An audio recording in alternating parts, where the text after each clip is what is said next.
আমাদের অনন্য স্টোরি সকল প্রকার পার্ট গল্প দেখতে আমাদের চ্যানেলটি সাবস্ক্রাইব করে পাশে থাকা বেল আইকনটিতে ক্লিক করে অল নোটিফিকেশন অন করে দিন। আমি বিল্লাল কঠিন নয়নে তাকালো। অভ্র নির্বিকার, গলার স্বর খাদে নামিয়ে বলল, পৃথিবীতে ব্যাংকের অভাব ছিল নাকি লোন অফিসারের অভাব ছিল? অভ্র উত্তর দেবার পূর্বে তৃষা চোখ তুলে গম্ভীর স্বরে বলল, সাইন কর অভ্র। বলেই কাগজ এগিয়ে দিল। অভ্র সাইন করার জন্য কাগজগুলো নিল। ক্ষণ সময়ের জন্য বিল্লাল এবং তৃষার চোখাচোখি হলো। দুজনের চোখে একে অপরের প্রতি তীব্র বিতৃষ্ণা প্রকাশ পেল। চোখ দ্বারা কাউকে ভস্য করার উপায় থাকলে বুঝি এই দুজনকে ভস্য করে দিল। অভ্র অবশ্য এদের পাত্তা দিল না। সাইন করে তৃষার হাতে কাগজগুলো দিতে তৃষা হেসে বলল, আশা করছি পজিটিভ নিউজ দিতে পারবো। আসলে বিনা মর্টগেজে আপাতত আমাদের ব্যাংক লোন দেবার সাহস দেখায় কি না। উপরোক্ত তুই আমার বন্ধু, তাই কাজটা তাড়াতাড়ি হবে। 1000 বার ইন্সপেকশনের ঝামেলাটা কম। কথাটা বিল্লালকে শুনিয়ে বলল যেন। অভ্র হাত বের করে হাসলো বিল্লালের দেখেছে, যার অর্থ, শুনেছিস, এবার আর মাথা খাস না। চেয়ার ছেড়ে উঠতে উঠতে অভ্র বলল, পরশু আসছিস তো? কোথায়? আমাদের পাড়াতে পিকনিক হবে। এতদিন ডাকাত পাহারা দিয়েছি তো, তাই পরশু একটা ছোট গেট টুগেদার। আয়, ভালো লাগবে তোর। তৃষা উত্তর দিতে পারল না। তার কথাটা গিলে বিল্লাল বলল, ওকে বলছিস কেন? ও এসে কি করবে? তোমার আসার প্রয়োজন নেই তৃষা। আমাদের পাড়ার পিকনিকে বহিরাগত নিষিদ্ধ। অভ্র অবাক স্বরে বলল, তুই তো পাড়ার কেউ নস। তাতে কি আমি তোর বন্ধু? তৃষাও আমার বন্ধু হিসেবে আসবে। বিল্লাল দাঁতে দাঁত পিষে বলল। পিকনিকে চাঁদা বেশি, ও যদি টাকা না দেয়? এতক্ষণ তৃষা চুপ থাকলো, চিকন স্বরে বলে উঠল, আমি চাঁদা দিতে পারবো বিল্লাল, নো টেনশন। পিকনিক রাতে মানে 2টোর পর। তোমাকে বাসায় কে দিয়ে আসবে? অভ্র দিয়ে আসবে, আর না হলে ওর বাসায় থাকবো। কোনো সমস্যা? অভ্র প্রায় সাথে সাথেই বলল, না, কোনো সমস্যা নেই, তুমি কিন্তু আসবে। বিল্লাল কটমট করে অভ্রের দিকে চাইল। ছেলেটাকে বোঝার শক্তি তার নেই। এদিকে তৃষার উপরেও রাগ হচ্ছে। মেয়েটি কোনোদিন শুধরাবে না। অজানা কারণে এই মেয়েটিকে তার পছন্দ নয়। যখন অভ্রের সাথে সম্পর্ক ছিল তখনও নয়, এখনও নয়। যেদিন তাদের বিচ্ছেদ হয়েছিল 2 রাকাত নফল নামাজ পড়েছিল বিল্লাল। ব্যাংক থেকে বের হতেই সে প্রশ্ন ছুড়ল, তুই কাজটা ঠিক করলি? অঞ্জিলা কি ভাববে? ক্লাস 10-এর প্রাক্তন হোক, সে তো প্রাক্তন। অভ্র মলিন হেসে বলল, ঐন্দ্রিলা ভাববে? ভাবলে তো ভালো, চিন্তা করিস না, ওর কিচ্ছু যায় আসে না। আমাদেরও আগেও দেখছে। বলেই হাঁটা দিল। বিল্লাল আরও কিছু বলতে চাইল, কিন্তু বলতে পারল না। রাতের গভীরতা অনেক, পাড়ায় জমজমাট আয়োজন। কয়েকদিন যাবৎ বেশ আতঙ্কে কেটেছে তাদের। কোথা থেকে ডাকাতের একটা প্রাদুর্ভাব হয়েছিল। পাড়ার সব জোয়ান ছেলেগুলো সারা রাত পাহারা দিয়েছে। আজ তাদের শেষ দিন পাহারার, তাই একটা পিকনিক মন্দ নয়। সবাই আনন্দ করলেও অন্ডিলার মনে মোটেই সুখ নেই। তৃষা নামক ন্যাকা চক্ষুশূল তার চোখের সামনে ঘুরছে। অবশ্য সে একাই সেই দুঃখিত তা নয়, আরও 3 জনও এই দুঃখী দলের সদস্য, পিউ, নীলাদ্রি এবং আহাস। এই 3 জনের মুখ থেকে ছোট বাচ্চাও বলবে এরা পৃথিবী বিখ্যাত ছ্যাঁকা খেয়েছে। আহাসের চোখ মুখ ফুলে গেছে, কাটা অংশ এখনও শুকায়নি। বাসায় তাকে দেখে অন্ডিলার শাশুড়ি কাননের কি চিন্তা। জামা ছেঁড়া, নাক থেকে রক্ত গলগলিয়ে পড়ছে, ছেলের চোখ ফোলা, নির্জীব চলন। আহাস অভ্রের মতো নয়, শান্ত ছেলে, সে মারামারি করতে পারে না। অথচ এমন বিধ্বস্ত অবস্থা তার। শত প্রশ্নের পরও আহাস উত্তর দিল না। আওয়াল সাহেব নাতির মুখ থেকে একটা কথাও বের করতে পারল না। অভ্র তখন বাসাতেই ছিল, উদাসীন গলায় বলল, পুরুষ মানুষের একটু কাটলে কিছু হয় না, এত আদে খেতার কিছু নাই। অন্ডিলা কঠিন চোখে চাইল তার দিকে, কিন্তু অভ্র নির্লিপ্ত। পুরুষ মানুষের রক্ত একটু ঝরলে কিছু হয় না। রক্ত না ঝরলে তার পুরুষত্ব প্রমাণ হবে কি করে?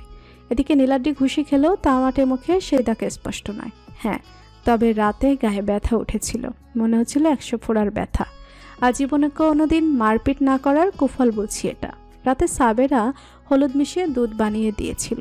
সেই দুধ খেয়ে পরের দিন বেলা 12টায় উঠেছে। সালাম সাহেব ডাইনিং টেবিলে পেপার হাতে কঠিন মুখে বসেছিলেন।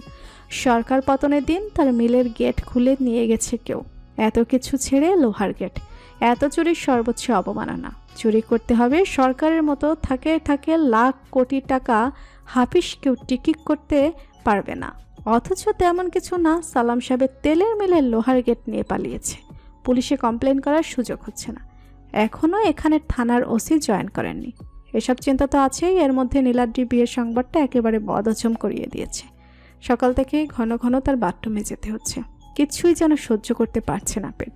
তার মুখখানা আরও কঠিন হলো যখন দেখলো নীলাদ্রি ভোতা মুখে ঘর থেকে বেরিয়েছে। তার মুখখানা দেখে মনে হলো সকাল সকাল সালাম সাহেবের ছাগল জোড়া মনে হয় তার মুখের উপর 1 নম্বর করে দিয়েছে। এটা একটা তৃপ্তির বিষয় হতে পারে। সালাম সাহেব গলা গম্ভীর করে শুধালেন, মেয়ের বাড়ি কবে যাচ্ছি? তোমাদের বৌমা আমার ফোন ধরছে না, মনে হয় রেগে আছে। আমরা 2-3 দিন পর যাব। আগে ওর রাগটা তো ভাঙাই, তারপর না হয় যাব। আগে ওর রাগ ভাঙাতে হবে। তুমি সত্যি করে বলো তো, তুমি কি প্রেম করছো? ছি ছি, কি বলেন এগুলো সালাম সাহেব?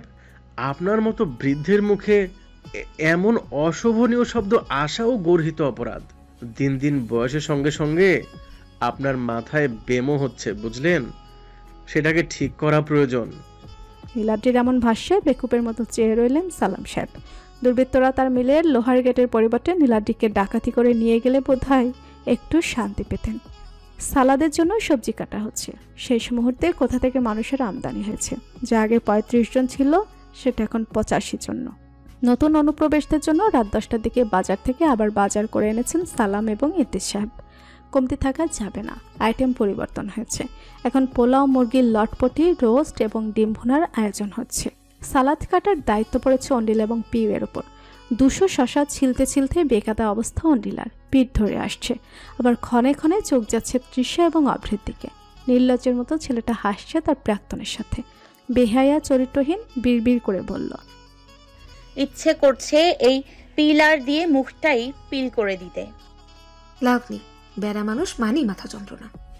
পিউ মনমরা হয়ে উত্তর দিল। অন্ডিলা থেমে গেল। পিউয়ের মন ভালো নেই। খুব বড় কিছু না হলে পিউ নামক নারীর মন খারাপ হয় না। সে ছোট ছোট বিষয়ে মন খারাপ করে না, গায়েই মাখে না। কিন্তু এখন মনে হচ্ছে ঘটনা সুবিশাল। কিন্তু অন্ডিলা জিজ্ঞেস করার সাহস পাচ্ছিল না। পিউয়ের বিষণ্ণ চোখ জোড়া তাকে খুব ভাবাচ্ছিল। এখন সুযোগ পেয়েছে, তাই ফট করে শুধালো, কেন, তোর পুরুষ আবার কি করেছে? পিউয়ের হাত থামল। হাতের ছুরিটা থেমে গেল। কাঠের তক্তায় কাটার জন্য রাখা টমেটোটা গড়িয়ে গেল।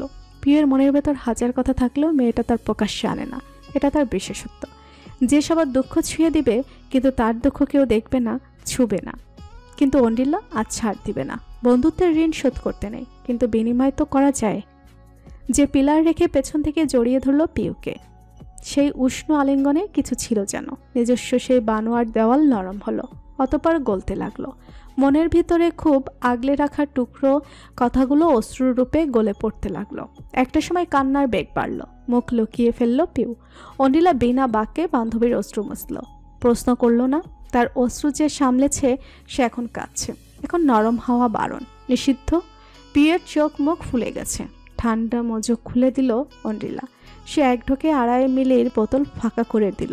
তারপর তীক্ষ্ণ চাকু বেরহমের মতো টমেটোর উপর চালাতে চালাতে বলল, পুরুষ মানে ব্যাঙের ছাতা। ঘটে দুয়ানার বুদ্ধি নেই, শুধু দাদাগিরি। সেটার চাক্ষুষ প্রমাণ আমার স্বামী। বলেই শ্বাসের উপর ক্ষিপ্র চাকু চালালো অন্ডিলা। তার তীক্ষ্ণ দৃষ্টি অভ্রের দিকে। সে কখন থেকে সে তৃষার সাথেই চিপকে আছে। এত অসহনীয় কেন এই পুরুষ?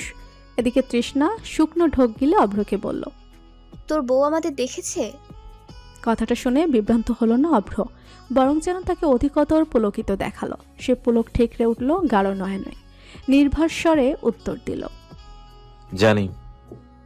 জানিস যখন, জেনে বুঝে আমাকে আগুনে ফেলছিস কেন শুনি? আগুনে ফেলছি না বল, ঘুমন্ত সিংহের মুখে ফেলছি। শিকারের গন্ধে যদি সে একটু জেগে ওঠে। তৃষা কটমটিয়ে তাকালো। অভ্রের মুখে নির্লজ্জ হাসি। তৃষা দাঁত পিষে বলল, তোর মতো হারামি পৃথিবীতে একটাই আছে। কিন্তু সেটা বুকড হয়ে গেছে। তাও আমার 10টা না 5টা না, একটা মাত্র বউয়ের জন্য। তোর কপালে আমি নেই। আল্লাহর অশেষ রহমত। তার কথা শুনে মেকি হাসির রোল উঠল অভ্রের মুখে। তার হাসি দেখে তৃষা গায়ের জোরে চিমটি কাটলো অভ্রের হাতে। এই চিমটি অভ্রের কাছে পিঁপড়ের কামড়, অথচ এমন একটা ভাব নিল যেন তার হাত খসে গেছে। আহ বলে শব্দ করল। হাত এগিয়ে বলল, ফুদে। হ্যাঁ, যা বলছি কর। অভ্র, ভালো হবে না। এমনিও জীবনে খুব ভালো কিছু হচ্ছে না। খরা চলে। তোর ফুতে যদি বৃষ্টি হয়। তৃষা দেখিয়ে দেখিয়ে ফু দিল। যাকে দেখানোর জন্য নাটক সে ঠিক দেখলো, কাজও দিল। রাগের চোটে হাতের উপর ছুরি চালিয়ে দিল, ফলে আঙ্গুল কেটে গেল মনের অশান্তিতে। সে নিয়ে ছোটখাটো হট্টগোল হলো। কানন ছুটে এলো, সাবেরা ব্যস্ত হলো। যতই হোক, মেয়ে তো তার আমড়া কাঠের ঢেকে। কানন রাগেশ্বরে বলল, তোমার শসা কাটতে হবে না, আমি কেটে দিব, তুমি চলো ঘরে। বলে বৌমাকে নিয়ে গেল বাসায়। ওষুধ লাগাতে হবে, বেশ গাঢ় না হলেও কেটেছে ভালোভাবে। অভ্র নির্বিকার চয়ে দেখলো সবটা। তৃষা অবাক স্বরে শুধালো, তুই এভাবে আঙুলে আঙুল ঘেঁষে দেখবি? হ্যাঁ। মানে কি? তুই বুঝবি না। অভাব না তৈরি হলে প্রয়োজন বোঝে না মানুষ, তাই অভাব টের পাওনাটাই বেশি জরুরি। তৃষা হাসলো, বিদ্যুৎ টেনে বলল, আমার কথা তাহলে সত্যি হলো? আমি বলতাম না তুই ঐন্দ্রিলাকে ভালোবাসিস, তখন তো হেসে উড়িয়ে দিতি। অভ্র মুখে বিরক্তি টেনে বলল, তোদের মেয়েদের কাছে ভালোবাসা প্রেম বাদে আর কোনো কিছু নেই নাকি? কান পুচিয়ে দিলি তো। তাহলে তুই ব্যাখ্যা দে না হয়, ঐন্দ্রিলার প্রতি তোর অনুভূতির মর্মার্থ কি? এত আকর্ষণ, অবসেশন কেন? অভ্র উত্তর দিল না, সে এড়িয়ে গেল। অভ্রের এমন আচরণের সাথে খুব পরিচিত তৃষা। তাদের মধ্যে খুব দহরম মহরম সম্পর্ক নেই, তবে একটা সময় কিছু ছিল। তৃষা মুক্ত ছিল এই ঠোঁটকাটা অসভ্য অবৈধ ছেলেটার জন্য। হয়তো সুদর্শন ছিল বিধায়, হয়তো জনপ্রিয় ছিল বিধায়, অথবা তার ব্যক্তিত্ব আকর্ষণ করত। অপক্ষ বয়সের এই মোহের কারণ নিয়ে কখনো মাথা ঘামায়নি, কারণ এই মোহ দীর্ঘস্থায়ী ছিল না। তার স্থায়িত্বকাল ছিল 6 মাস এরকম। খুব দ্রুতই বুঝে গিয়েছিল এই অবৈধ ছেলেটি একটি রাগী মেয়ের লালচের আগে নিজেকে অর্পণ করেছে। তার অশ্রুতে নিজেকে গুম করেছে। নারী সব সহ্য করলেও একটা বিষয় সহ্য করতে পারে না, নিজের পছন্দের পুরুষের চোখে অন্যের প্রতিবিম্ব তাকে পোড়ায়, কাদায়, নিঃস্ব করে। তৃষা নিঃস্ব হতে চায়নি, তাই নিজেকেই সরিয়ে নেওয়াটাই বুদ্ধিমানের মনে হলো। অঘোষিত ব্রেকআপ হলো তৃষা এবং অভ্রের প্রেমের। প্রেম তো ছিল না, ছিল একটা কুহেলিকা। এর মাঝেই তীব্র চিৎকার কানে আসে। চিৎকারটি অভ্রদের বাড়ি থেকে, এবং গলাটা পরিচিত। অনিলা চিৎকার করছে। সবাই তা শুনতেই ছুটে গেল। চিৎকার অনুসরণ করে অভ্রের ঘরে ঢুকতে একটা হ্যাংলা কালো বাটি শার্ট চুলের চোরকে দেখা গেল। সে অনিলার গলায় ছুঁড়ে ধরেছে, বলছে, এগুলোই চালিয়ে দেব। অভ্রের মুখে কাঠিন্য ফুটে উঠল। অনিলা চোখে মুখে ভীতে, চোখ টলমল করছে। তাদের চোখাচোখি হলো ক্ষণ সময়ের জন্য। সেই দৃষ্টিতে সাহস ছিল নাকি সান্ত্বনা বোঝা গেল না। এমন দৃশ্য সবার মনে একটা আতঙ্কের সৃষ্টি করলো। নীলাদ্রি বলল, আপনি তো নিজেই কাঁপছেন, ছুরি নামান, আসুন আমরা কথা বলি। আপনাদের সাথে কোনো কথা নাই, আগাইলেই খতম। চোরের গা কাঁপছে। বিল্লাল কিছু একটা বলল অভ্রকে। অভ্র মাথা নাড়ালো। অন্য সময় হলে সে এক থাবা দিয়ে তাকে কাত করে ফেলতে পারত, কিন্তু এখন সম্ভব নয়, কারণ সে ছুরিটা অন্ডিলার গলায় ধরে রেখেছে। এগোলে হিতে বিপরীত হবে। চোরটিকে ধরার পূর্বে অন্ডিলার নিরাপত্তার প্রাধান্য বেশি। নীলাদ্রি চোরকে শান্ত করতে চাইলেন। দেখেন ভাই, আপনি পালাতে পারবেন না, তাই কোনো প্রকার বোকামি করার চেষ্টাও করবেন না। আমরা এখানে পিকনিক করছি, আপনি বরং একটা রোস্ট বেশি খায়েন, কিন্তু ছুরিটা এখনই নামান। চোর ভয়ে ঘামছে, তবুও সে ছুরি নামাচ্ছে না। তার ঠিক পেছনে অভ্রের ঘরের বারান্দা। বারান্দার ঠাইটুকু খোলা। চোরটি পিট করে থাকায় তার পেছনে কেউ আসলে সে টের পাবে না। সেই সুযোগটাই নিল বিল্লাল। পাইপের মাধ্যমে বারান্দায় চলল। তারপর ঠিক পেছন থেকে খপ করে ধরল চোরকে। প্রথমে হাত সজোরে আঘাত দিয়ে তার ছুরি ফেলে দিল, ফলে মুক্তি পেয়ে গেল অন্ডিলা। সে ছুটে গিয়ে জড়িয়ে ধরল অভ্রকে। অভ্রের প্রশস্ত বুকের সাথে মিশে গেল কম্পিত পেলব দেহ। অভ্র মাথায় আলতো করে হাত বুলিয়ে ধীর গলায় বলল, কিছু হয়নি, কিছু হয়নি। কিন্তু অন্ডিলার ভয় কাটল না। সে রীতিমতো ফুপাচ্ছে। অভ্র গম্ভীর স্বরে বলল, তোমরা সবাই চলে যাও, আমি আছি ঐন্দ্রের সাথে। অনিলা এখনো শক্ত করে জড়িয়ে ধরে রেখেছে অভ্রকে। চোরটি তাদের ঘরে ঘাপটি মেরেছিল। নিজের ঘরে এসে আলো জ্বালাতেই সে বেরিয়ে এলো। আলমারির তালা খোলার ব্যর্থ চেষ্টা করছিল সে। ঠিক সেই সময় অনিলার আগমন ঘটে। নিজেকে বাঁচাতে পুটলি থেকে ছুরি বের করে, কিন্তু তত সময়ে চিৎকার করে সকলকে জানান দেয় অনিলা। সবাই ছুটে আসলেই চোর অনিলার গলায় ছুরি ধরে। যদিও তার মাঝে হিংস্রতা ছিল না, কিন্তু ঘটনাটি ভীত করেছে অনিলাকে। অভ্র অনিলাকে বসালো, পানি খাওয়ালো। তার গাল ভেজা, ভয়ে মেয়েটা কেঁদেছে। অভ্র চলে যেতে নিলেই সে হাত ধরে বসে, কাপাস্বরে শুধায়, কোথায় যাচ্ছিস? দরজা আটকে আসি। না, দরকার নেই, এখানেই থাক। অভ্র মেনে নিল, পাশে বসলো তার। বিদ্যুৎ টেনে বলল, ভয় লাগছে নাকি? অনিলা উত্তর দিল না। তার ভয় লাগছে, কিন্তু অভ্রের উপস্থিতিতে সেই ভয়টা খুব গাঢ় মনে হচ্ছে না। আরও একটি কারণে সে অভ্রকে বাহিরে যেতে দিতে চায় না। সেটা অবশ্য মুখে বলা যাবে না, সেটা থাকুক মনের মাঝে। চোর বেশ মার খেয়েছে, অভ্র মারেনি, কারণ সে মারলে মরে যাবার সম্ভাবনা ছিল। তাকে বেঁধে রাখা হয়েছে। নীলাদ্রি তার পাশে বসা, সে একটি কাগজে লিখছে, তারপর শুধালো, তাহলে বলুন, প্রথম কোথায় চুরি করেছিলেন? তখন আমার বয়স 7 বছর, পেটে খানা নাই, কেউ মুখে ভাত তোলার নাই। লোকাল বাসে আসছিলাম, টিকেটের পয়সা আসিল না। তখন ওস্তাদের লগে পরিচয়, নিখুঁত হাতের কাম। কন্ট্রাক্টরের পকেট থেকে মানি ব্যাগ হাসিব, হইলাম শেষ। অহন দিয়া হাতে খড়ি। প্রথম চুরি তার থেকে 7 মাসের মধ্যে। ব্লেড দিয়ে হালকা চাপা দিয়ে পকেট কাটতে হবে, যেন চামড়ায় আসন না লাগে। ভিড়ের মধ্যে করতে হয়, সময় 1 মিনিটেরও কম। ট্রেনিং নিছি 7 মাস ধইরা। 7 মাস ধইরা। প্রথম মার্কেটে নামছি সাহিদাবাদে। প্রথম হাতে 10টা মানি ব্যাগ, মোট মিল্লা 25,000 টাকা। বাম্পার ফলন তো। ঢাকা থেকে এখানে কেন? ভাগ্যের দোষ ভাইজান। আসলে কি হয়েছে বলেন তো? চোর তার কাহিনী শুরু করলো। নীলাদ্রি লিখছে, মাঝে মাঝে চোরকে মজু খাওয়াচ্ছে। চোরের সাথে এর পূর্বে তার দেখা হয়নি, তাই সাক্ষাৎকার নেবার সুযোগ হয়নি। এই সুযোগ এখন হাতছাড়া করতে চাইছে না। এর মাঝেই পিউ এসে দাঁড়ালো, গম্ভীর কণ্ঠে বলল, নীলাদ্রি ভাই, রান্না শেষ, আন্টি খেতে ডাকে। বলে পিউ যেতে ধরলে খপ করে তার হাত ধরল নীলাদ্রি। পিউ হাত ছাড়ানোর চেষ্টা করে বলল, হাত ছাড়ুন নীলাদ্রি ভাই। পিউয়ের কথার উত্তর স্বরূপ নীলাদ্রি বলল, আমি খাজুরে আলাপের জন্য হাত ধরিনি, অতি গুরুত্বপূর্ণ ঘোষণা দেওয়ার জন্যই হাতটা ধরেছি। আগামী পরশু বিকালে বাসায় থাকবা, সুন্দর একটা শাড়ি পরবা, পারলে নীল রঙের একটা শাড়ি পরবা, আর হালকা সাজবা। শুধু কাজল আর লিপ জেল হলেই আরো বেশি ভালো। টিপ দিবা না, টিপ আমার একদমই অপছন্দ।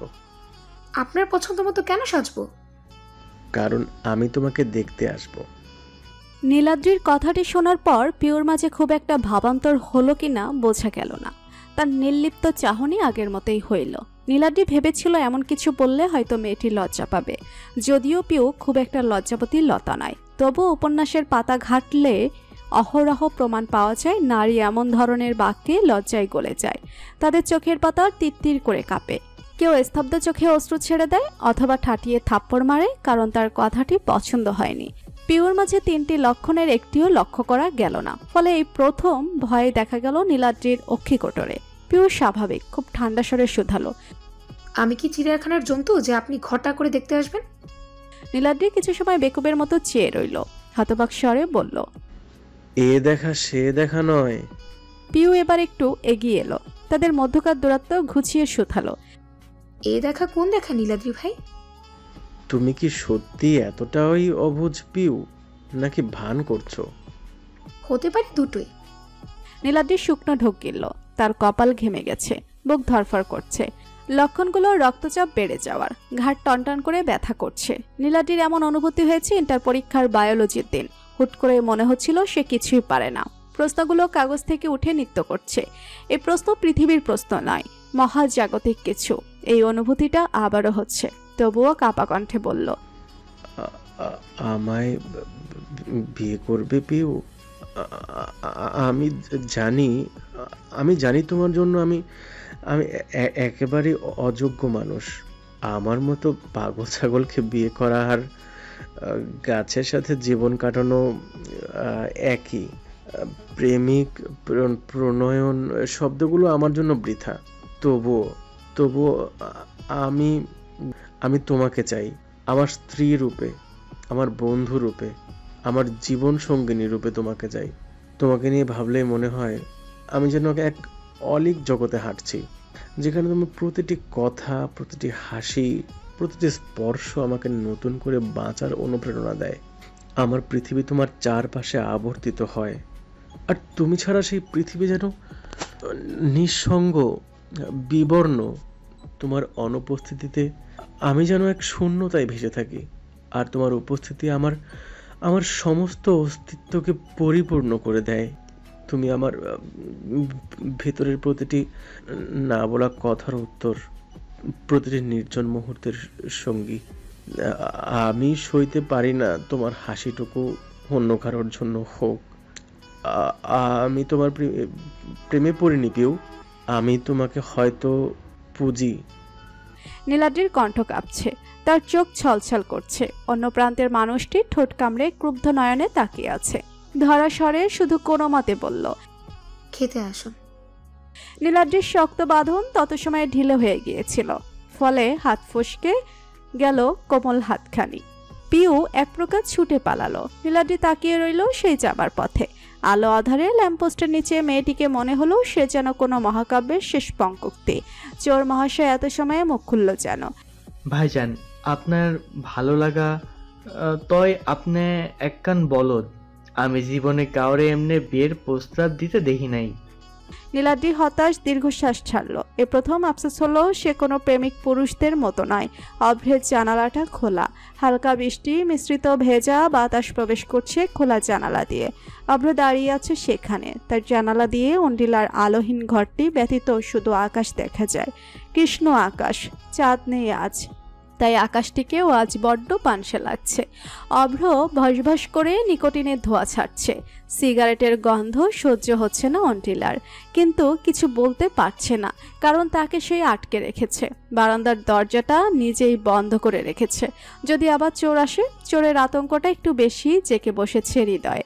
অন্যদিকে সেই সুযোগটা নিয়ে অভ্র রুমের ভেতর স্মোকিং করছে। বসবস করে সিগারেটটা শেষ করে না নিভিয়ে ফিল্টারটুকু ফেলে দিল। অন্ডিলার সাথে সাথে বলল, নিভাসনি তো, আগুন ধরে গেলে? ড্রেনে পড়েছে, আগুন ধরবে না। তুই তো সব জানতাস শমশের।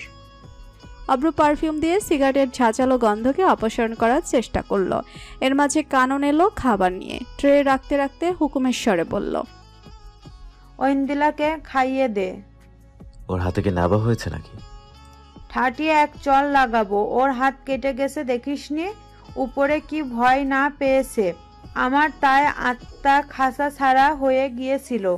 চোরটা গবেট বলে ভয় পেয়ে গিয়েছিল। যদি সত্যি সত্যি গলায় ছুরি বসিয়ে দিত। অভ্র চুপ করে রইল। কানন অন্ডিলাকে 3 বার আয়তাল কুরসি পড়ে ফু দিলেন। অন্ডিলাকে সাহস দিয়ে বললেন, ভয় পাবে না কেমন?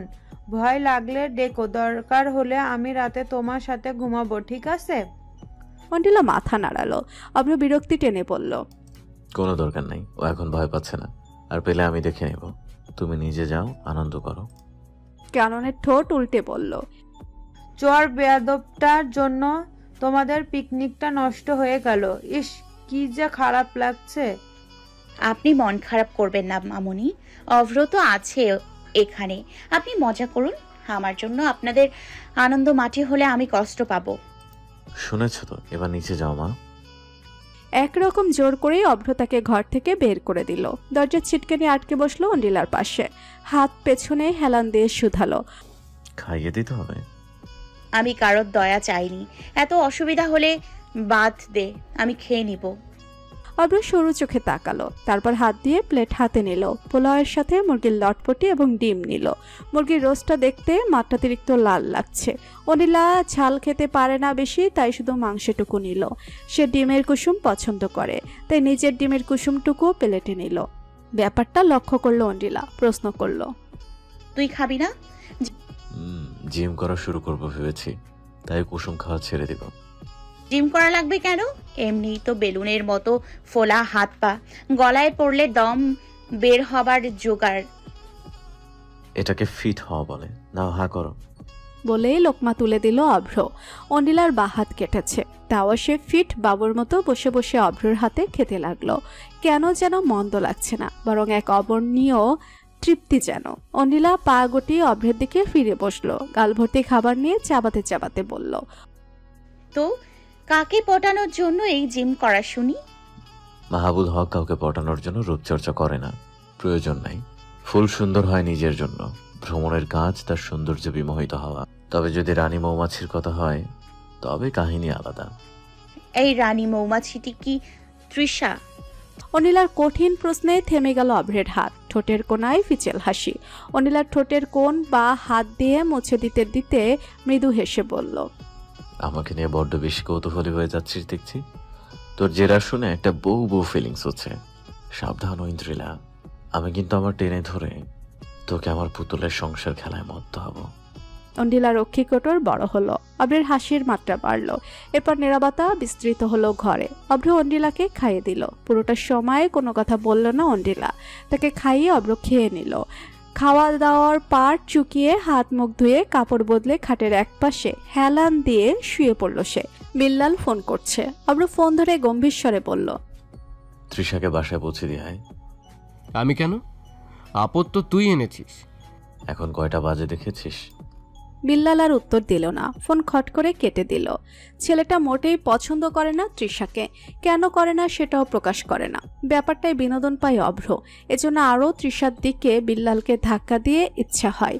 কথাটা ভাবতেই অভ্র হাসল। অন্ডিলা হাত মুখ ধুয়ে বিছানায় এসে বসল। পানির কণা লেপটে আছে তার কোমল মুখে। অভ্র তাকিয়ে রইল তার দিকে। এই কোমল মুখশ্রীতে লুকিয়ে আছে এক অদ্ভুত গভীরতা, যেন সেখানে মিশে আছে সমুদ্রের অতলান্ত রহস্য আর আকাশের অবিনশ্বর স্বপ্ন, যার দিকে তাকিয়ে হৃদয় ভরে যায় প্রশান্তির মৃদু বাতাসে। মেয়েটি কি এটা জানে? অন্ডিলা তখন অন্য মানুষক। তার নুয়ে থাকা নেত্রবল্লভে লেপটে আছে অগণিত গল্প সমারোহ। মেয়েটিকে নিয়ে লিখতে বসলে অভ্রের পাতার সংকট হবে। এমন অমার্জিত কাজ অভ্র করে না। সৌন্দর্য তো হবেই। নারী মানেই সুন্দর। পৃথিবীর সব সৌন্দর্য সৃষ্টিকর্তা তাদের জন্য বরাদ্দ করেছেন, আর রুক্ষতা দিয়েছেন পুরুষকে। এটাই তো প্রকৃতির নিয়ম। অভ্র তো প্রকৃতির বহির্ভূত নয়, তাই এই সৌন্দর্যের মাঝে সে আকর্ষিত হয় না। আকর্ষিত হয় সে নোনা জলের। বসন্তের বর্ষণের মতো অন্ডিলার অশ্রু তাকে মুগ্ধ করে। সে অশ্রু এক চিরন্তন স্রোতের মতো, যা বয়ে নিয়ে চলে এক অমোঘ যাত্রা। অন্ডিলা লক্ষ্য করলো অভ্র তার দিকে তাকিয়ে আছে। সে কিছু বলল না, শুধু ধীরস্বরে বলল, তৃষাকে কে বাসায় দিয়ে আসবে? বিল্লাল পৌঁছে দেবে। তুই জানিস না? প্রয়োজন নেই। কথাটায় একটু হলেও যেন স্বস্তি পেল অন্ডিলা। মস্তিষ্ক জুড়ে এক অদ্ভুত চিন্তা বাসা বেঁধেছে, কিন্তু চিন্তাগুলো বিক্ষিপ্ত যেন। এই বিক্ষিপ্ত চিন্তাগুলো তাকে শান্তি দিচ্ছে না। আত্মসম্মানের দেওয়ালে ভেঙ্গে বলতে ইচ্ছে করছে, তোর সাথে তৃষার কি সম্পর্ক? কিন্তু প্রশ্নটা করাই হচ্ছে না। তপ্ত নিঃশ্বাস ফেলল অন্ডিলা। হঠাৎ উষ্ণ হাতের স্পর্শ লাগলো হাতে। পাশ ফিরতেই দেখলো অভ্র তার হাত ধরে আছে। ধীরস্বরে বলল, ভয় লাগলে আমার হাত ধরে থাক, ভয় লাগবে না। একবার ঘুম চলে এলে দেখবি সব ওকে। কথাটায় কিছু একটা ছিল, বিশ্বাস ভরসা জানা নেই। তবে ভয় লাগছে না অন্ডিলার। চোখ বুঝতেই ঘুম নেমে এলো চোখের পাতায়, যেন কত বছরের ক্লান্তি। আমি তোর থেকে মুক্তি চাই অন্দ্রিলা, বলেই একটা কাগজ এগিয়ে দিল অভ্র। অন্ডিলা খাদি কাগজটির দিকে তাকিয়ে আছে। অবাক স্বরে বলল, কিন্তু বিয়েটা তোর জেদে হয়েছে। আমি ভেবেছিলাম তোর সাথে অ্যাডজাস্ট করে নেব, কিন্তু মিথ্যা সম্পর্কে টানা যায় না। আমি তোর ঘরের পারফেক্ট বউ হবার জন্য দিনরাত এক করে দিচ্ছি, আর তুই এমন কথা বলার সাহস কোথা থেকে পাস? কিন্তু আমার বউ হতে তো পারছিস না। আমার দম বন্ধ লাগছে। অভ্রের কণ্ঠ অনড়, কোনো ভাবান্তর নেই।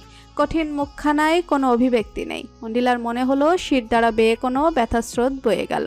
হৃদয়ের অভ্যন্তরে বেদনার জলোচ্ছ্বাস ক্রমে তীব্র হয়, আর অভ্যন্তরীণ স্তব্ধতা নিঃশব্দে গোপন কষ্টের কথা বলছে যেন। সবকিছু ঝাপসা লাগছে, সবকিছু লেপ্টে আছে পানসে আভায়, যেন কোনো নীরব প্রার্থনা মূর্তি। সাথে সাথেই ধরফরিয়ে উঠল অন্ডিলা। সারা দেহে ঘাম দিয়েছে। সে এতটা সময় স্বপ্ন দেখেছে, বিশ্রী স্বপ্ন। ঠিক তখনই চোখের সামনে ভেসে উঠল অভ্রের প্রতিবিম্ব।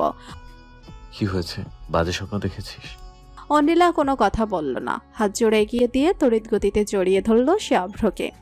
গলাটা এতটাই জোরে ধরেছে নিঃশ্বাস আটকে যাবার জোগাড়, কিন্তু অন্ডিলার সমস্ত শরীর কাঁপছে। ঘামে চুলের গোড়া থেকে নোনা জলের রেখা গড়িয়ে পড়ছে। সারা শরীর বেঝা। ঘাড়ের উপর বিন্দু বিন্দু ঘামকণার দিকে নজর যেতেই চোখ সরিয়ে নিল অভ্র। সকাল সকাল কোনো অভদ্র চিন্তা করতে চায় না। একেই দিনের পর দিন বউয়ের পাশে মরা ভেটকি মাছের মতো শুয়ে থাকা খুব দুর্বিষহ। যতই হোক সে পুরুষ মানুষ, না চাইতেও কিছু চিন্তা মস্তিষ্কে চেপেই বসে। উপর থেকে পাশে শায়িত মানুষটি অন্ডিলা। এর মধ্যে সেই মানুষটি বিনা নোটিশে এভাবে জড়িয়ে ধরলে মেকি মুখোশ ছিঁড়ে ফেলতে ইচ্ছে হয়। অভ্র তো এত ভালো মানুষ নয়, নিজের একটি সহ্য ক্ষমতাও আছে। ফলে অতি কষ্টে বলে উঠল, ঐন্দ্রিলা, আমার নিঃশ্বাস আটকে আসছে, ছাড়। অভ্রের কথাটা কানে আসতেই সম্বিত ফিরল তার। চোখ খুলে আশেপাশে দেখলো, নিজেকে দেখলো সে অভ্রকে জড়িয়ে আছে। ফলে তড়িৎ গতিতে তাকে ছেড়ে পেছনে সরে বসলো অন্ডিলা। তার চোখ মুখ বিভ্রান্ত। অভ্র অবাক স্বরে শুধালো, সকাল সকাল আমার গলা চেপে ধরার মানে কি? অন্ডিলার মস্তিষ্ক থেকে এখনো স্বপ্নের আবছা স্মৃতিগুলো মলিন হয়নি, বারংবার কানে বাজছে। তুই আমার বউ হতে তো পারছিস না, আমার দম বন্ধ লাগছে। অভ্র এখনো চেয়ে আছে উত্তরের অপেক্ষায়, ফলে আমতা আমতা স্বরে বলল, আমি ভয় পেয়েছিলাম। কেন? অভ্রের পাল্টা প্রশ্নে অন্ডিলা নিজেকে সামলে নিয়ে খুব সাবধানে বলল, খারাপ স্বপ্ন দেখেছি। কি? চোর তোর গলা কেটে দিয়েছে? অন্ডিলা মাথা নাড়ালো। সে সত্যটা বলতে পারছে না, বলবেও না। কি বলবে? স্বপ্নে দেখেছি তুই আমাকে ছেড়ে চলে যাচ্ছিস, তাই ভয়ে মাথা হ্যাং হয়ে গেছে। একেই দম করে জড়িয়ে ধরার জন্য সে বেশ বিব্রত, লজ্জায় মুখ লাল হয়ে আছে। অভ্র কিছু সময় তার দিকে চেয়ে রইল, ফিসেল হাসি হেসে বলল, গলা কাটা অবস্থায় তোকে দেখতে কেমন লাগছিল? এমনি তোকে শাকচুনির মতো লাগে, গলা কাটা অবস্থায় নিশ্চয়ই আরো বিশ্রী লাগছিল। অভ্রর কথা শুনে দুম করে জমাট অনুভূতি হলো পলায়ন করলো। লালচে আভায় রাঙ্গা অন্ডিলা চোখ ঠিক ঠিক করে জ্বলে উঠল রাগে। রাগে স্বরে বলল, তোর গলা কেটে দিয়ে দেখবো কেমন লাগাচ্ছি। কি সাংঘাতিক, একেবারে খুন। অবশ্য তোর নরম হাতে আমি 1000 বার খুন হতে পারবো। বিনা সতর্কতায় এমন নির্লজ্জ কথা বলা অভ্রর স্বভাব। অন্য সময় হলে মুখ ভেঙচি কেটে উঠে পড়ত অন্ড্রিলা, কিন্তু এখন তা হলো না। উল্টো বিষণ্ণ গলায় বলল, এগুলো শুধু মুখের কথা। অভ্র মুখখানা আরো কাছে এনে বলল, তুই কি চাস আমি স্বেচ্ছায় তোকে গলা পেতে দেই যেন তুই কাটতে পারিস? তার অনড় দৃষ্টি স্থির অন্ডিলার দিকে। বড্ড বেপরোয়া এই দৃষ্টি, হুট করে বুকে লাগে। সকাল সকাল এমন নেশাতুর দৃষ্টি হৃদয়ের জন্য একেবারেই ভালো নয়। স্বচ্ছ দিঘির মতো গভীর দৃষ্টিতে হুট করে হৃদয় ফসকে যাবার সম্ভাবনা রয়েছে। অন্ডিলার হৃদয় এমনিতেই দুর্বল হয়ে আছে কিছুদিন যাবৎ। এই দুর্বলতা নিয়ে এমন দৃষ্টির সম্মুখীন হওয়া মোটেই ভালো কিছু নয়। অন্ডিলা শুকনো ঢোক গিলে বলল, সেটা কখন বলেছি? আমার মৃত্যু সইতে পারবি না বুঝি? সকাল সকাল অলক্ষণে কথা বলিস কেন? তুই এখন তৃষার সাথে দেখা করতে যাচ্ছিস? কথাটা যেন একটু জোরেই বলল অন্ডিলা। অভ্র তার কান সাথে সাথে হাত দিয়ে চেপে হতভম্বের মতো উত্তর দিল, কেন? অভ্র আবারও হতভম্বের মতো উত্তর দিল, ভিজিটিং আসছে ব্যাংকের ম্যানেজার, তাই। অন্ডিলার মুখখানা শক্ত হয়ে গেল, নাকের পাটা ফুলিয়ে বলল, তৃষার কি কাজ সেখানে? অভ্র অন্ডিলার প্রশ্ন শুনে নিঃশব্দে হাসলো, উঠে দাঁড়াতে দাঁড়াতে বলল, কেন তুই কি চাস আমি যাব না? কিছুদিন আগে তো বলছিলি তোর কিছু যায় আসে না। আমি 10 জন নিয়ে ঘুরলেও তোর কিছু যায় আসে না। অন্ডিলা উত্তর দিতে পারল না, ঠোঁট কামড়ে হজম করলো কথাটা। অভ্রের হাসি বিস্তৃত হলো। কোথাও না কোথাও রাগী মেয়েটা তার জন্য জ্বলছে। একটু একটু করে তার হৃদয়ে নিজের নাম খোদাই করতে সে সক্ষম। পৈশাচিক এক হাসি উন্মোচিত হলো তার ঠোঁটে। খুব দেরি নয় যখন না কুচিও রাগী মেয়েটি আত্মসমর্পণ করবে তার কাছে। সেদিনটা অভ্রের জীবনের সব থেকে সুখময় দিন হবে। একটু সবুর, একটু সবুর। খাবার টেবিলে তীব্র তাড়া দিল অভ্র। তার বের হতে হবে। কাননের উদ্দেশ্যে বলল, মা আমাকে 1 কাপ চা দাও তো, আমার বের হতে হবে। তোমার মা কেন দিবে? তোমার বউকে বলো। আওয়াল সাহেব সংবাদপত্রে মুখ গুজে রাশভারী স্বরে বললেন, এই বাড়ির অদ্ভুত নিয়ম, স্বামী স্ত্রীর হাতে ছাড়া চা খায় না। দাদি মারা যাবার পর থেকে দাদাজান চা খাওয়া ছেড়ে দিয়েছেন। এই নিয়মের মর্মার্থ হলো স্বামী স্ত্রীর মধ্যকার প্রেম বাড়ানো। 1 কাপে 2 জন চা খাবে, যদিও বেশ রোমাঞ্চকর ব্যাপার, কিন্তু অন্ডিলার বিশ্বাস নেই। গতবারের মতো মরিচ গুলিয়ে খাইয়ে দিতে পারে, কি ভরসা। আজ কোনো চান্স নিতে রাজি নয় অভ্র। তাই সে উঠে গেল চেয়ার থেকে। আওয়াল সাহেব তার চশমাটা সাদা পাঞ্জাবিতে মুছতে মুছতে বললেন, শুনলাম তুমি নাকি লোনের জন্য অ্যাপ্লাই করছো? অভ্র বিনা সময় নষ্ট করে বলল, জি, আমি অহেতুক সময় নষ্ট করতে অপছন্দ করি। আমি কিন্তু কোনো পেপারে সাইন দিব না। আওয়াল সাহেবের কথা একটু থমকালো অভ্র। কঠিন হলো কণ্ঠস্বর। মানে আমি থার্ড পার্টি হয়ে মর্টগেজ দিব না। জানোই তো কোনো সম্পত্তি ছাড়া লোন হয় না। সেটা নিয়ে আপনার চিন্তা করার প্রয়োজনীয়তা নেই। খুব রুগ্ন গলায় গলায় উত্তর দিল। আওয়াল সাহেবের ভুরু কুঞ্চিত হলো। তার মুখ দেখে যে কেউ আন্দাজ করবে কেউ যেন তার বুকে সূচের গুঁতো দিয়েছে। অভ্র অপেক্ষা না করে প্রস্থান করলো। বাইকে স্টার্ট দিতেই মুখে একটা অর্ধেক রুটির অংশ গুজে জুতো পড়তে পড়তে বেরিয়ে এলো অন্ড্রিলা। এসে দাঁড়ালো তার বাইকের সামনে। অভ্র বিরক্ত গলায় বলল, কি? কোনো মতে রুটি গিলে বলল, আমাকে কলেজে দিয়ে আয়। আমার দেরি হচ্ছে। অন্য মেয়ের জন্য সেজে বের হতে পারিস আর নিজের বউকে কলেজে দিতে পারবি না? কেমন পুরুষ তুই? হ্যাঁ। অভ্রের প্রশ্নের উত্তর না দিয়ে সে পেছনে চেপে বসলো। হুকুম দিয়ে বলল, কলেজ যাব। অভ্র সাইড মিররে অন্ডিলাকে দেখলো কিছু সময়, তারপর বাধ্য হয়ে কলেজের দিকে গেল। কলেজে পৌঁছে অন্ডিলা চলে যেতে নিলে অভ্র পেছন থেকে তার হাত টেনে ধরল। আকস্মিক টানে ঘাবড়ে গেল অন্ডিলা। তার বিস্ময়কে বুড়ো আঙ্গুল দেখিয়ে বলে উঠল, ম্যাডাম ভাড়াটা? কিসের ভাড়া? এই যে আমার তেল পুরালেন সেই ভাড়া। অন্ডিলা নাক মুখ কুচকে ফেলল। অভ্র ছেড়ে দেবার পাত্র নয়। অন্ডিলার হাত আরো শক্ত করে ধরে বলল, এখন 100 টাকা বের করো। 100 কেন? বাসা থেকে 20 টাকা ভাড়া। তাহলে রিক্সা দিয়ে আসতি। আমার বাইকে চুল উড়িয়ে আসতে কে বলেছে? আমার কাছে টাকা নেই। মানে? ওয়ালেট বাড়ি রেখে এসেছি। বাহানা দিলে হবে না। সত্যি বলছি। হবে না, টাকা বের করো।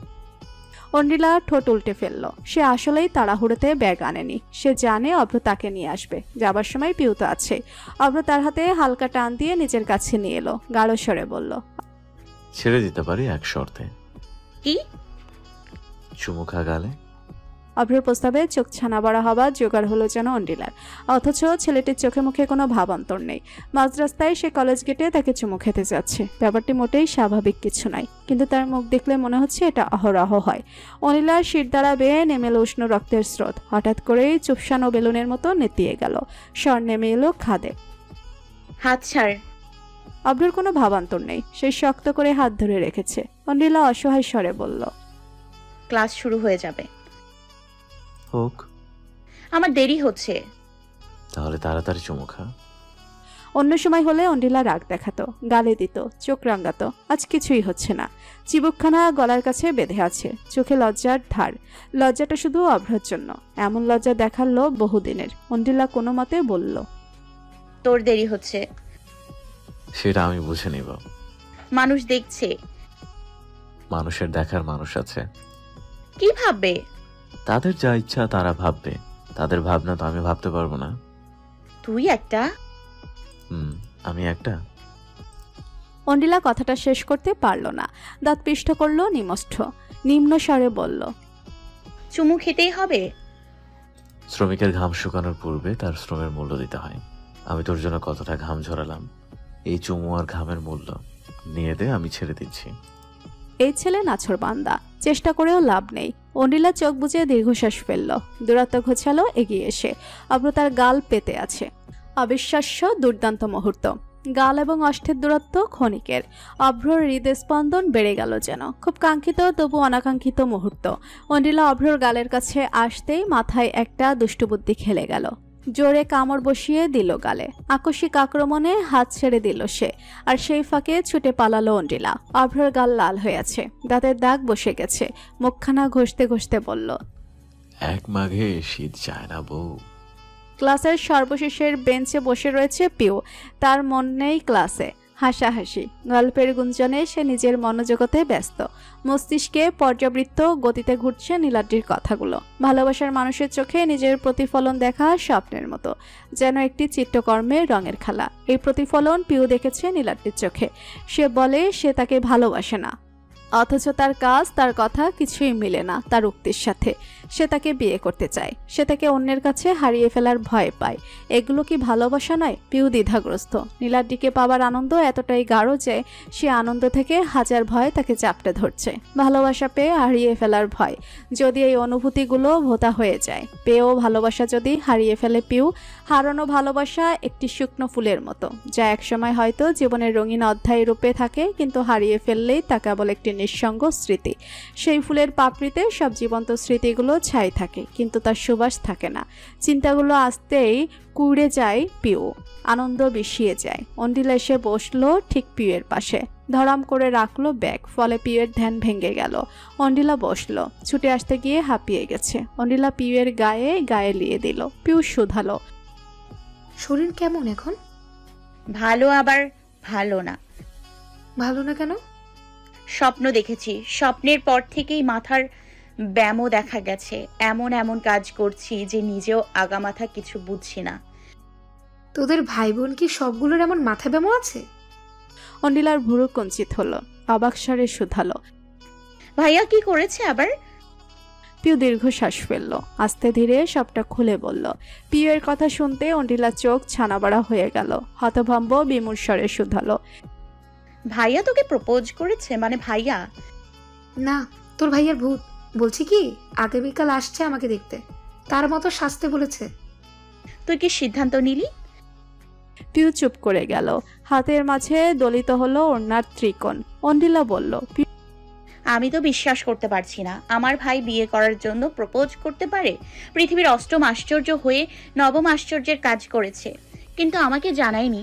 বিয়েতে যদি তুই রাজি হোস তাহলে আমি পাত্রীপক্ষে থাকবো। ওই গাধার জুতো চুরি করে ওকে ঘোল খাওয়াবো। আমার কি রাজি হওয়া উচিত? পিউয়ের কণ্ঠে দ্বিধা। অন্ডিলা হাসলো, গালে হাত দিয়ে বলল, তোর মনকে জিজ্ঞেস কর, উত্তর পেয়ে যাবি। যদি এটা পাগলামি হয়, ক্ষণিকের পাগলামি না? মনে হয় না। কেন? ভাইয়ার রুমে কখনো গিয়েছিস? হ্যাঁ। ভাইয়ার গুপ্তধনের বক্সটা দেখেছিস? গুপ্তধন? অন্ডিলা হাসলো, মাথা নাড়িয়ে বলল, ভাইয়ার একটা গুপ্তধনের বক্স আছে, সেই বক্সে ভাইয়ার সব গুপ্তধন রাখা। যদিও হাবি যাবি, নুড়ি পাথর, শৈবাল, যত দুনিয়ার আবর্জনা, কিন্তু একটা বক্স আছে যার নাম পিউ। কখনো তার কাছে সেই বক্সটা চেয়ে দেখিস? পিউ নিষ্পলক চোখে তাকিয়ে আছে। তার চোখের কোণা টলমল করছে। এই বক্সটাই কি পুড়ে গিয়েছিল নীলাদ্রির বৃক্ষ প্রাসাদের সাথে? সেদিন খুব কেঁদেছিল ছেলেটা। বুকের ভেতরটায় তীক্ষ্ণ ব্যথা হচ্ছে, কিন্তু ব্যথাটা তিক্ত নয়। সব ব্যথা তিক্ত হয় না, কিছু ব্যথা বুঝি সুখময়ী হয়। দোকানে আসতে না আসতেই বিল্লালের গোমরা মুখের সম্মুখীন হলো অভ্র। যে সাগরেদ কখনো তর্ক করে না, সেই সাগরেদ খ্যাক করে উঠল। এত দেরি কেন তোর? জানিস না ব্যাংক থেকে ভিজিটিং আসবে? শোন, আমি বিবাহিত, অনেক কাজ থাকে আমার একটা বউ আছে। নিকুচি করেছে তোর বিবাহিত হওয়ায়। এই বউয়ের উসিলায় গতকাল শাকচুনির সাথে আমাকে পাঠিয়ে দিয়েছিস। বউকে জ্বালাতে এনে আমার ঘাড়ে তুলে দিয়েছিস। কার কথা বলছিস? তৃষা ছাড়া পৃথিবীতে আর কয়টা শাকচুনি আছে? কেন, ঘাড় মোটকে দিয়েছে নাকি রক্ত চুষে খেয়েছে? কথাটা শুনতেই বিল্লালের গাল কান লাল হয়ে গেল। লজ্জা পেল নাকি রাগ হলো বোঝা গেল না। অভ্র তাকে এমন প্রথম দেখেছে। নাক চুলকে বলল, আমাকে আর ওর সাথে কোথাও পাঠাবি না, এই প্রথম আর এই শেষ। বলেই হনহন করে বেরিয়ে গেল দোকান থেকে। অভ্র কি বলবে বুঝতে পারল না। গতরাতে দুজনের মধ্যে হয়েছে কি? কলেজের গেট থেকে বের হতেই দেখা গেল আহাসের সাথে। ছেলেটির সাথে সেদিনের পর থেকে কথা হয়নি পিউয়ের। উচ্ছল প্রাণবন্ত ছেলেটি দম করেই গুমড়ে গেছে। অন্ডিলা তাকে দেখেই পিউকে বলল, আমাকে 30 টাকা দে। কোথায় যাচ্ছিস? যাচ্ছি এক শয়তানের মাথা ভাঙতে। আর আমি? ছোট্ট দেবদাসকে সামাল দাও, হৃদয় দহনে জ্বলছে ছেলেটা। পিউ দীর্ঘশ্বাস ফেলল। আহাসের সেদিনের কথাগুলোর উত্তর দেওয়া হয়নি তার। আহাস একটা প্রপার উত্তর প্রাপ্য। তে এখন এড়িয়ে গিয়ে কাপড় সুতা দেখাবে না পিউ।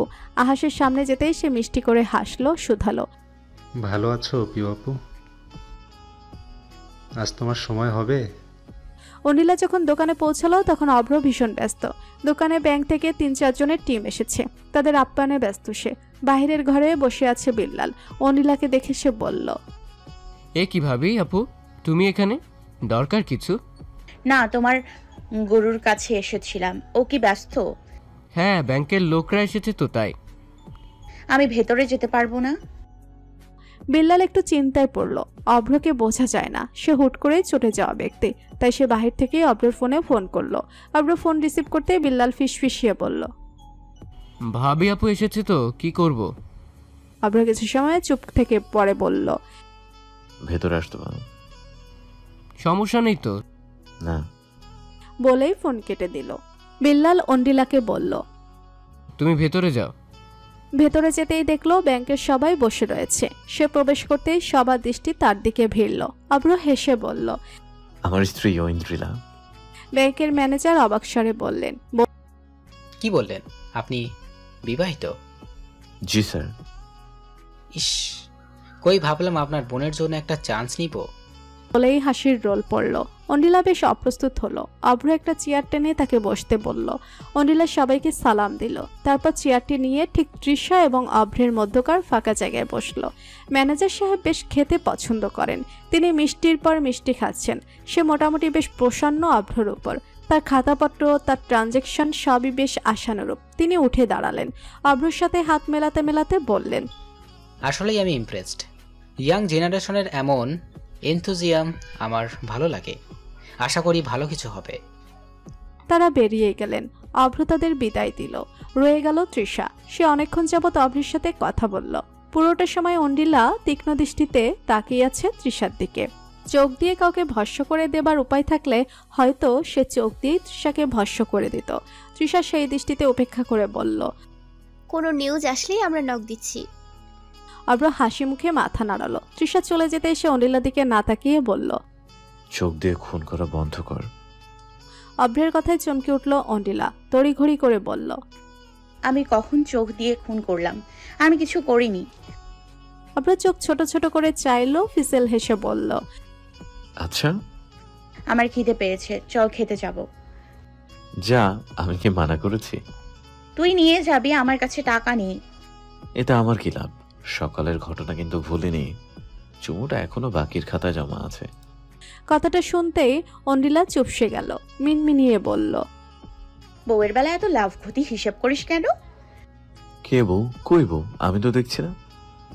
আশেপাশে দেখে অবুঝ ভাব নিয়ে শোধালো অভ্র। বিদ্রুপ টেনে বলল, সকাল থেকে এত বউ আচার করছিস, কি কারণ বলতো? অভ্রর প্রশ্নে সকাল থেকে জমানো ক্ষোভ, রাগ, ঈর্ষা সব যেন মুহূর্তে মাথায় উঠে গেল যেন অন্ডিলার। অভ্র শার্টের কলার টেনে ধরে বলল, বিয়ে যখন করেছিস বউ বউ আচরণ তো করবই। পৃথিবী উল্টে গেলেও আমি তোর বউ থাকবো। সেটা তুই কেন তোর 14 গোষ্ঠীও বদলাতে পারবে না। অন্ডিলার শরীর কাঁপছে। তার দৃষ্টি অভ্রতে আবদ্ধ। অভ্র নিঃশব্দে হাসল। মাথাটা নুইয়ে টুপ করে অন্ডিলার ঠোঁটে একটা চুমু এঁকে বলল, যেহেতু তুই বউয়ের মতো আচরণ করছিস, আমিও তাহলে বর্বর আচরণ করি, কেমন? অভ্রর কথাটাই এক অদ্ভুত শিহরণ জাগলো মনে অন্ডিলার। রাগ হলো না, ক্ষোভ হলো না, বিরক্তি আসলো না, বরং লজ্জায় মাথা নুয়ে ফেলল। চিবুক ঠেকে গেল গলার কাছে। অভ্র তার মুখখানা হাতের আদলে নিল, তুলে ধরল নতমস্তক। চোখ রাখলো লাজুক নজরে। কোমল গালে বিচরণ রুক্ষ আঙ্গুলের। কিছু সময় স্তব্ধ দাঁড়িয়ে রইল অভ্র। অন্তঃস্থলে জোর করে দমিয়ে রাখা পাশবিক প্রবৃত্তিগুলোর আক্রোশ অনুভব করল। তার স্পর্শে মোমের মতো গলে যাবে অন্ডিলা, এমনটাই তো কামনা, ইচ্ছা ছিল অভ্রর। নিঃশব্দে হাসলো অভ্র।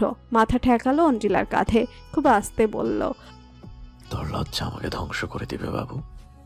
অন্ডিলা উত্তর দিতে পারল না। অভ্র তাকে নিজের বাহুডারে আবদ্ধ করে রয়েছে। নাক ঠেকিয়ে রয়েছে তার গলদেশে। তার উত্তপ্ত নিঃশ্বাস চিরে যাচ্ছে অন্ডিলার কোমল চামড়া। শক্ত সুঠাম বাহুডোরের আলিঙ্গনের উষ্ণতায় গলছে কঠিন হৃদয়।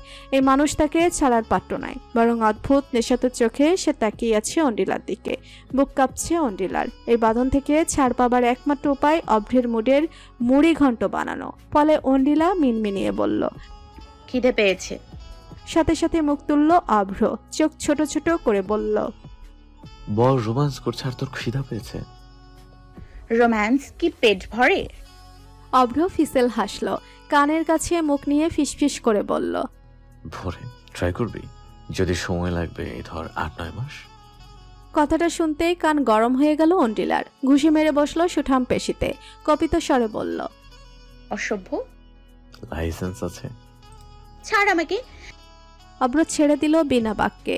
বাইকের চাবিটা পকেটে পুরে বলল, এই ছাড় কিন্তু সীমিত সময়ের জন্য। আমি লুজ ক্যারেক্টারদের সাথে কথা বলি না। অপবাদ দিবি না ঐন্দ্রিলা, আমি অনেক ভালো ছেলে। দেখেছি গত রাতে। কি দেখেছেন? ওই যে তৃষার সাথে। বলতে যেও থেমে গেল অন্ডিলা। মুখখানা শক্ত হয়ে গেল। নাক ঠোঁট ফুলে আছে রাগে। অভ্র তার কোমরখানা জড়িয়ে ধরল। কপালে উষ্ণ ঠোঁট শুয়ে বলল, যদি আমার কিছু করার ইচ্ছে থাকতো আমি দেখিয়ে করতাম না। আমার মন দেহ সব ভার্জিন। ছি, নোংরা কি ভাষা! মানুষ শুনলে কি বলবে? বলবে বেচারা, বিবাহিত হয়েও কপালে আদর জুটলো না। বউয়ের আদরের অভাব। অনিলা হাত দিয়ে ঠোঁট চেপে ধরল অভ্রর। চোখ রাঙিয়ে বলল, আর কোনো কথা না। আমার খিদে পেয়েছে, খেতে যাব। অভ্র চোখ হাসছে। মাথা নেড়ে সে সম্মতি জানালো। অনিলা হাত সরিয়ে নিল। অভ্র সেই সুযোগে টুপ করে আবার চুমু খেলো অনিলার গালে। অনিলা হাল ছেড়ে দিল। এই ছেলেটার সাথে সে কখনো পারবে না। সে কোনো না কোনোভাবে নিজের মন মর্জি চালাবেই। অনিলার হাতখানা নিজের হাতের ফাঁকে গলিয়ে গাঢ় স্বরে বলল, চলো বউ। বাহিরে বিনা নোটিশে বৃষ্টি শুরু হয়েছে। তৃষা দোকানের বাহিরে দাঁড়িয়ে আছে। ব্যাংকে আজকে আর যাবে না, হাফ ডে ছুটি নেওয়া আছে, এখন বাসায় যাবে। কিন্তু বর্ষার ধারে রিক্সা মেলা ভার, ছাতাও নেই যে হেঁটে পাড়ি দিবে, ফলে এখানেই অবস্থান করতে হচ্ছে। বৃষ্টির সিটে এসে লাগছে তার গায়ে। হঠাৎ খেয়াল করলো তার মাথায় ছাউনির উপস্থিতি। ওপর মুখ তুললে ছাতি দেখতে পেল, ফলে পাশ ফিরতেই দেখলো বিল্লাল এক হাত দূরে তার মাথায় ছাতি ধরে আছে। সে ছাতির ভেতরে নেই, বৃষ্টির ছাটে ভিজলেও পকেটে হাত গুজে অন্যদিকে তাকিয়ে দাঁড়িয়ে আছে। তৃষা মুচকি হাসল। একটু দুষ্টমি করলে কি মন্দ হবে, তাই খানিকটা সেদিকে ঝুঁকে বলল, তুমি কি আবার চুমু খেতে চাও বিল্লাল? তৃষার কথাটা শুনতে গতরাতের স্মৃতির হামলা করলো মস্তিষ্কে। মুখ, নাক, কান আবার লাল হয়ে গেল বিল্লালের। রাগে গজগজ করতে করতে বলল, এমন অশ্লীল কথা বলবে না। বললে দোষ আর করলে দোষ নেই। রাতের বেলায় একটি মেয়ের ঠোঁটে চুমু খেয়ে পালিয়ে গেলে আর এখন আবার শ্লীলতা দেখাচ্ছ?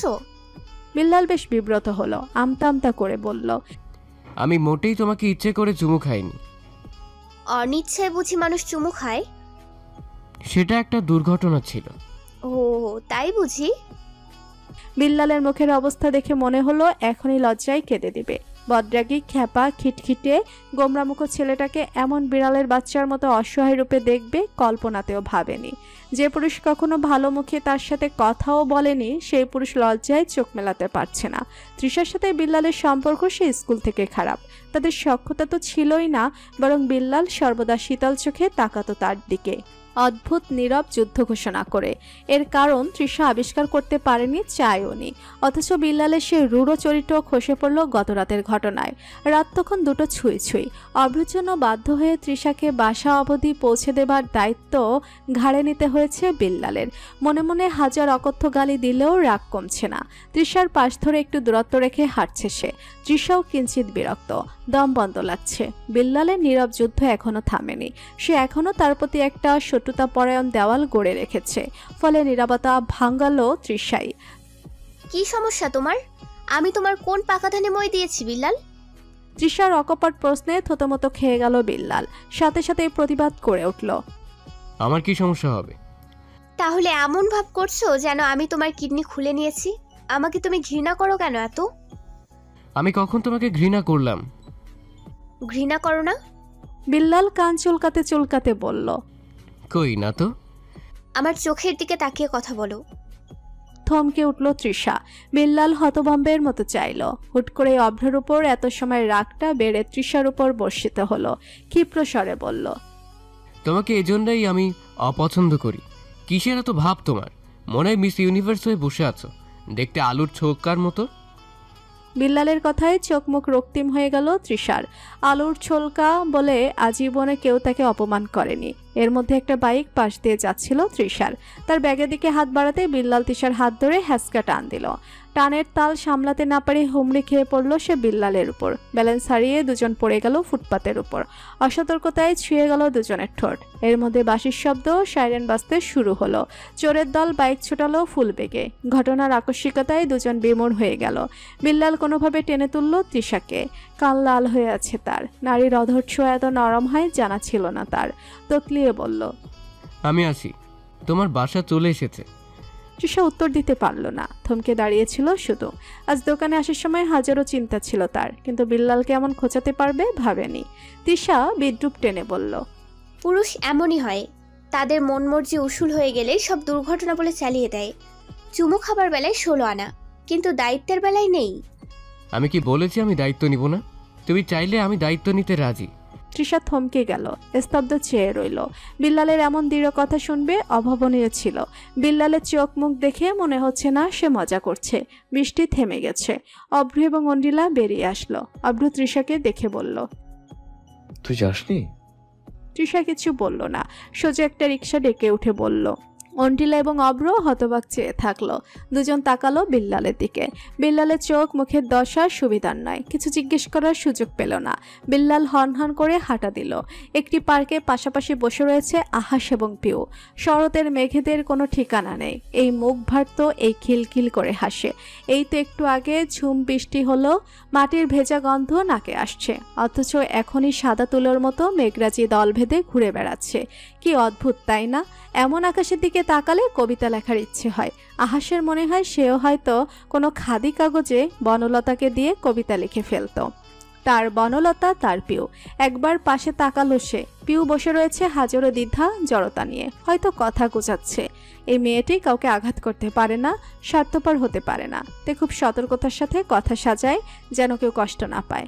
আজ খুব ভালো করে জানে সেটা। আচ্ছা, সে যদি একটু স্বার্থপর হয় তাহলে পিউ কি করবে? যদি জেদ দেখিয়ে বসে?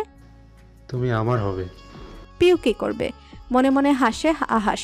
না, সে এমন কুরূপ পিউকে দেখাতে পারবে না। মেয়েটি আঘাত পাবে। ভালোবাসা তো আঘাত দেওয়া নয়। ভালোবাসা শুধু আনন্দের কেন হতে হবে? কিছু ভালোবাসা তো নীল বেদনার হয়। তাই তো সে সংগোপনে বলে, তুমি আমার জীবনের সেই অজানা কবিতা, যার প্রতিটি শব্দে লুকিয়ে আছে এক অতল বেদনা। পিউ তার কথা সাজিয়ে ফেলেছে। সন্তর্পণে সে বলল, আহাস, আমি। তোমাদের বিয়ে কবে পিউ আপু? পিউ চমকালো, একটু সামলে বলল, ঠিক হয়নি। আমি তোমার বিয়েতে থাকতে পারছি না, ক্ষমা করে দিও। কেন? প্রেমের প্রথম নিয়ম, প্রণয়িনীর বিয়েতে ঘুমের ওষুধ খেয়ে ঘুমাতে হয়, উঠতে হয় বিয়ের শেষে, যেন তাজা জখম না লাগে। পিউ কথা হারিয়ে ফেলল। তেতো একটা অনুভূতি বুকের ভেতর ছেয়ে গেল। আহাস পা দুলিয়ে বলল, আমি আজ তোমাকে এখানে কেন এনেছি জানো? কেন? তোমার সাথে শেষবারের মতো সময় কাটাতে। পিউ আপু, তোমার প্রতি আমার প্রেমটা যেন সমুদ্রের ঢেউয়ের মতো। তার জোয়ার আসে, যায়, কিন্তু তীরে এসে পৌঁছানোর আগেই মিলিয়ে যায় অসীমের কোলে। আমি তোমার থেকে কোনো কৈফিয়ত চাই না, না তোমাকে অপরাধী করতে চাই। ভালোবাসা তো জোর করে হয় না। আমি তোমাকে ভালোবেসেছি, সেটা আমার নিজস্ব ইচ্ছে। আমি তোমাকে চাপিয়ে দিয়ে পারবো না। আর আমি এটাও চাই না তুমি আমাকে সান্ত্বনা দাও বা তোমাকে ভুলে যেতে বলো। আমি পারবো না। ভালোবাসতে যখন পেরেছি, সেই আঘাত সইতেও পারবো। আমি এখন বড় হয়ে গেছি, তাই আমাকে নিয়ে চিন্তা করো না। আমি চাই তুমি সুখী হও, ওই বোকা বেটার সাথেই সুখী হও। তবে তোমার থেকে একটা প্রতিশ্রুতি চাই, কখনো যদি মনে হয় ওই বেটা তোমার যোগ্য নয়, আমার কাছে চলে আসবে। ভেবো না বদদোয়া দিচ্ছি, সেটা আমি পারবো না। অসম্ভব আমার জন্য তোমাকে বদদোয়া দেওয়া। শুধু বলবো আমি তোমাকে ভালোবাসবো, যতদিন আমার মন ভালোবাসতে পারবে। পিউ কাঁদছে। আহাস আলতো করে তার অশ্রু মুছে দিল। কিছু গল্প অপূর্ণই ভালো, কিছু প্রেম অপূর্ণই ভালো। আহাস হাসছে। ব্যথা করছে বুকের বাপাসটা, তবুও সে হাসছে, কারণ তার প্রণয়িনীর চোখে অশ্রু। এই অশ্রু শুধু তার। খাওয়া দাওয়া শেষে নিজ ঘরে আসতে চমকে গেল অন্ডিলা। ঘরে আলো জ্বলছে না, সব আলো নিভানো, মোমবাতি জ্বলছে, সুগন্ধি মোমবাতি, এই সাথে ফুলের মিষ্টি গন্ধ। দরজা থেকে ফুলের পাপড়ি ছড়ানো। অভ্র এগুলো করেছে। ভেতরে প্রবেশ করতে অভ্র দরজা আটকে ফেলল। পেছন থেকে জড়িয়ে ধরল তাকে। তার স্পর্শে কেঁপে উঠল অন্ডিলা। সেদিন দোকানের ঘটনার পর তাদের সম্পর্কটা অনেক সহজ হয়ে গেছে, কিন্তু এমন কিছু হবে এ যেন অকল্পনীয় ছিল। অভ্রের ঠোঁট স্পর্শ করলো অন্ডিলার কান, হালকা কামড় দিয়ে বলল, তোর বরের সারপ্রাইজ কেমন লাগলো বউ? এগুলো কখন করেছিস? যখন তুই আমার ঘরে ছিলি, আমি কিন্তু কথা রেখেছি। আমি তখনই তোর কাছে এসেছি যখন তুই চেয়েছিস। এবার কি তোর মন শহরে নিমন্ত্রণ পেতে পারি? অন্ডিলা হৃদয় স্পন্দিত হচ্ছে বারে বারে। আধো আধো আলোতে একরাশ লজ্জার ভিড়ে তাকালো সে অভ্রের গাঢ় নয়নে। দুজনের চোখে নিজেদের নতুন রূপে আবিষ্কার করলো যেন তারা। মোমের হলদেটে আলোয় অভ্রকে স্বপ্নের পুরুষের মতো ঠেকলো অন্ডিলার কাছে। হৃদয় থমকে গেল। মনে হলো, শুধু আশ্রয় দিলে কি খুব ক্ষতি হবে? থমকে যাওয়া সম্পর্কটাকে সুযোগ দিলে খুব ক্ষতি হবে? ভাঙা মন দিয়ে আর একবার ভালোবাসলে কি খুব ক্ষতি হবে? মস্তিষ্ক উত্তর দেওয়ার সুযোগ পেল না। পুরুষ তাকে কোলে তুলে নিল। অবাধ্য চাহিদা আর নেশায় বুঁদ হওয়া চোখে তার দিকে চেয়ে রয়েছে সে। অভ্রের উষ্ণ হাতের স্পর্শে গলল অন্ডিলার হৃদয়। কথা দিচ্ছি, ব্যথা দিব না। অভদ্র পুরুষের কথায় লজ্জার ভার বাড়ল। মুখখানা লুকিয়ে নিল বলিষ্ঠ বুকে। চোখ তোলার সাহস পেল না। অভ্রর মুখে বিজয়ী হাসি। বাহিরে তখন ভাদের লাঝিন বর্ষার। পাতার উপর উদাসীন কুম্ভরাজির নৃত্য চলছে। বিচ্ছে তৃষ্ণার্ত ধরণী। ঘরের ভেতর আলো আধারির খেলা। বারান্দায় থাই গ্লাসে পানির রেখা জমছে। ভেতরের দেওয়ালে লিখিত হচ্ছে প্রেমের উপকথা। অভ্র তার স্ত্রীর পেলব শরীরখানা আলতো করে বিছানাতে শোয়ালো। ভাব এমন যেন খুব ভঙ্গুর, অতি দুর্বল কোনো প্রাণ, একটু অবহেলায় ভেঙে গড়িয়ে যাবে। অন্ডিলার নতমস্তক দুহাতে তুলল সে। খুব সময় নিয়ে দেখলো আর হৃদয়ের রাগে লজ্জার ভিড়ে তীর করে কাঁপছে চোখের পাতা। চিকন রক্তিম ঠোঁট জোড়া শিহরণ জাগাচ্ছে অন্তঃস্থলে। মস্তিষ্ক হয়তো সবুরের চাবিকাঠি হারিয়ে ফেলল। মনের অবাধ্য কামনায় বুধ হলো সংযমী পুরুষ। দখলে নিল চিকন ওষ্ঠজোড়া। বাধা দিল না অন্টিলা, বরং তার সাথে সাড়া দিল। মনের দ্বিধাগুলোকে একপাশে টাইম প্লিজ বলে প্রশ্রয় দিল তার অভদ্র গোয়ার পুরুষকে। অনিলার প্রশ্রয়ে আরো আগ্রাসী হয়ে উঠল অভ্র। অনিলার বুকের ওড়নাটা একটানে খুলে ছুঁড়ে ফেলল মাটিতে। অধর জোড়াকে মুক্তি দিয়ে একজন তাকালো অনিলার কোমল মুখখানায়। তার ছলছল নয়ন দেখে হুট করেই ছেদ করে উঠল অভ্রর ভেতরখানা। গভীর স্বরে শুধালো, তুই না চাইলে আমি এগোবো না। অভ্রর এমন কথায় কাপা স্বরে ক্ষীণ গলায় অন্ডিলা শুধালো, তোকে বিশ্বাস করে ঠকে যাব না তো? মোমের মৃদু হলদেটে আলোয় অন্ডিলার কান্নারত মুখখানা অভ্রের কাছে ঐশ্বরিক ঠেকল। চোখের কোণ থেকে গড়িয়ে পড়া অস্ত্রগুলো যেন মুক্তদানা। ঠোঁট ছোয়ালো সে নেই নেট্টুপল্লবে। শুষে নিল নোনা জল। গাঢ় স্বরে বলল, আজীবন তো বিশ্বাসের দুয়ারে ঠাঁই পেলাম না, একবার বিশ্বাস করেই দেখ। ঠকে গেলে? আবার হাসি বিস্তারিত হলো। ফিসফিসিয়ে বলল, আমার গর্দান আর তোর হাত সঁপে দিব না হয়। অনিলার ঠোঁটে উন্মোচিত হলো নিষ্পাপ হাসি। টাইম প্লিজ বলা চিন্তার জোয়ারগুলো ভাটায় পরিণত হলো। দুহাতে অব্রর মুখাবয়ব খাতা আগলে ধরল। নিচ থেকে ওষ্ঠরেখায় নিজেকে সঁপে দিল অন্ডিলা। অন্ডিলার এমন কাজে হৃদস্পন্দন বেড়ে গেল অব্রর।